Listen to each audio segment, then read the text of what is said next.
Naka-ready na po ang ating mga salaan. Ayan po mga kakosa. At paglalagyan, ang dating nakalagay rito ay sukang Ilocos. So, ito na po mga kakosa. Ang ating suka na saba. Ayan mga kakosa, oh. Suka na saba. Pumuti po yung amag. Yung nandoon maitim, dati po yan. Ayan, o. Ayan. Pag may maitim na amag, ibig sabihin, hindi siya maganda. Puti po yon, pero yon nangingitim po talaga dati yan. Bango-bango mga kakosa. Yung amoy niya, amoy tuba. Kasing amoy ng tuba yung amoy ng suka na saba. O, tara, salain na natin yung mga saging. Ito na po mga kakosa.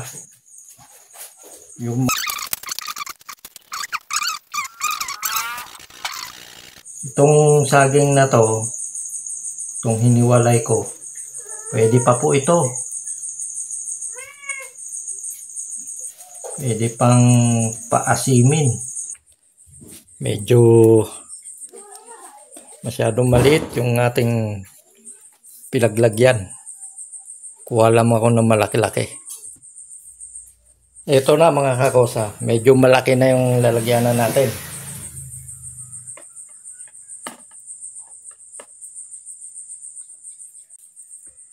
Kaya pag may saging dito sa amin at hindi namin masyadong nauubos, pag hindi na namin mauubos kasi nagsasawa rin sa dami ng saging. Ganito na ginagawa namin. Suka na. Kaysa sa tatapon mo lang, gawin na nating suka para mapakinabangan. Tingnan nyo naman mga kakosa. Marami-rami, oh.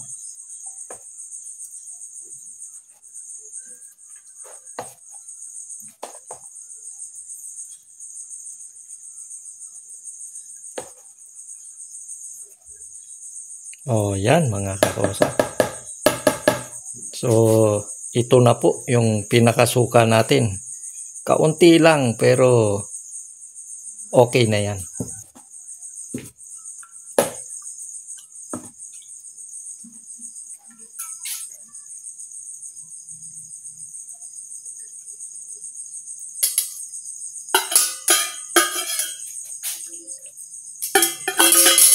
Isan muna natin to mga kakosa. Dito natin sasalin yung suka.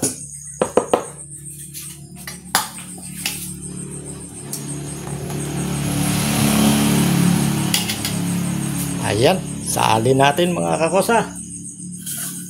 Ito.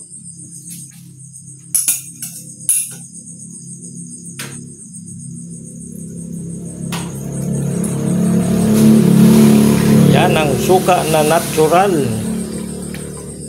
Yan mga kakosa.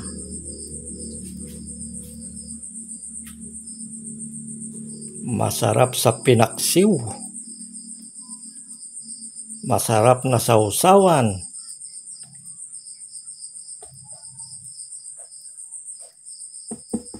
Sayang yung ibang patak mga kakosa. Dahil talagang napaka-precious ng ano niyan. Suka na yan. Bihira na lang tayo makakita at makakuha ng suka na organic, yung natural na suka. Yan mga kakosa, oh. Kung naamoy nyo lang, nako, masasabi nyo sobrang bango mga kakosa. Yung mga gumagawa nito, alam nila yung amoy. At alam din nila yung lasa kung gaano kasarap. Ito pong ginawa kong suka mga kakosa, hindi ko hinaluan ng bubod o yung yes. Kasi gusto ko natural talaga yung pagiging suka niya. O yan mga kakosa. Ang ating natural na suka. Ito naman, tanggalin natin. May pumapatak pa. Sayang yun. Pero okay na yan. So, yan pong ito po, pwede natin pakain sa mamoy. Pakainin pa yan ng mamoy. Fermented na saging. Yan ang fermented na saging. Pag fermented, parang may probiotic. Paki-comment po kung totoo po ba. O guni-guni ko lang. Yan na mga kakosa. Nasala na po natin ang ating suka na saba. Salain po uli natin.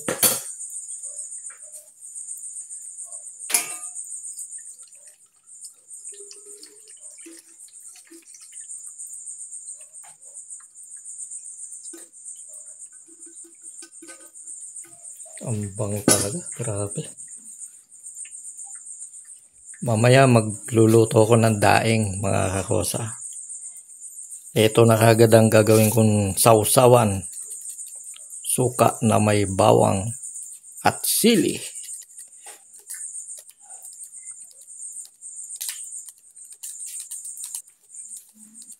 Sayang yung mga pumapatak na yung mga kakosa.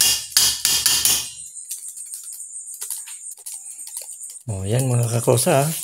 Kung kayo po ay mayroon saging dyan sa bahay nyo na hindi nyo na kayang ubusin,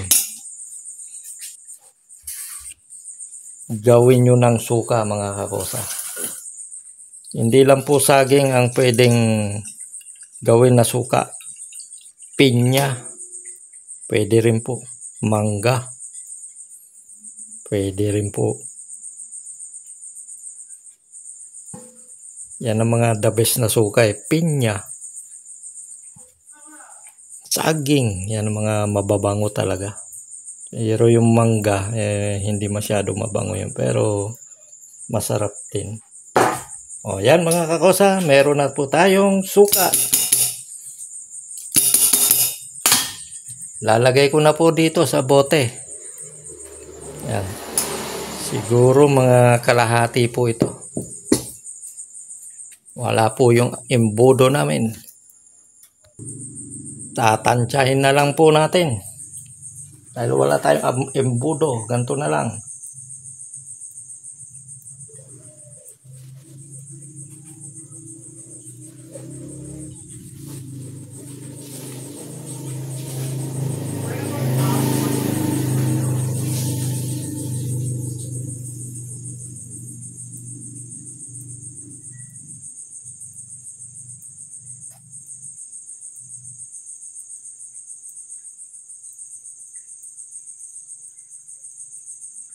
Ayan mga kakosa, na perfect po natin mga kakosa, walang tapon.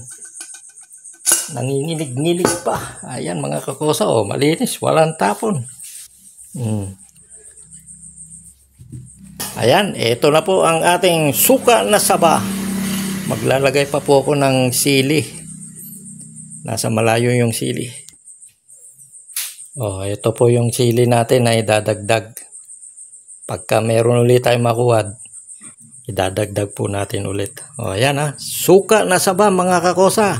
Napakadaling gawin. Yung mga na-over na suka ay na saging, yung mga na-over na hinog, iimbak nyo lang po. Takpan nyo, itago nyo sa madilim na lugar. Pagdating ng 1 buwan, suka na po yun. Ito, katulad ng ginawa ko. Gawin nyo lang yung proseso na ginawa ko.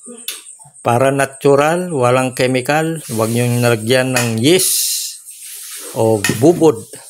Paano mga kakosa? Maraming salamat sa panonood. Mabuhay!